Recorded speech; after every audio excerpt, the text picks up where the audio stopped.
ராமநாதபுரம் மாவட்டம் கமுதி அருகே உள்ள பசுமன் கிராமத்திற்கு முதலமைச்சர் ஜெயலலிதா இன்று வருவதையொட்டி பாதுகாப்பு ஏற்பாடுகள் குறித்து நிதியமைச்சர் ஓ பன்னீர்செல்வம் தலைமையில் 7 அமைச்சர்கள் ஆய்வு செய்தனர். கமுதி பசுமன் கிராம நினைவிடத்தில் உள்ள சிலைக்கு தங்க கவசம் அணிவிக்கும் விழா இன்று நடைபெறுகிறது. இந்த விழாவில் முதலமைச்சர் ஜெயலலிதா பங்கேற்று தேவர் சிலைக்கு தங்க கவசம் அணிவிக்கிறார். அவரது வருகையொட்டி பலத்த பாதுகாப்பு ஏற்பாடுகள் செய்யப்பட்டுள்ளன.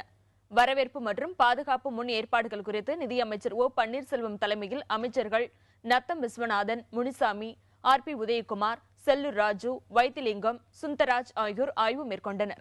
முன்னதாக சட்டம் ஒழுங்கு கூடுதல் ADGP ராஜேந்திரனும் நேரில் சென்று பாதுகாப்பு குறித்து ஆய்வு செய்தார்.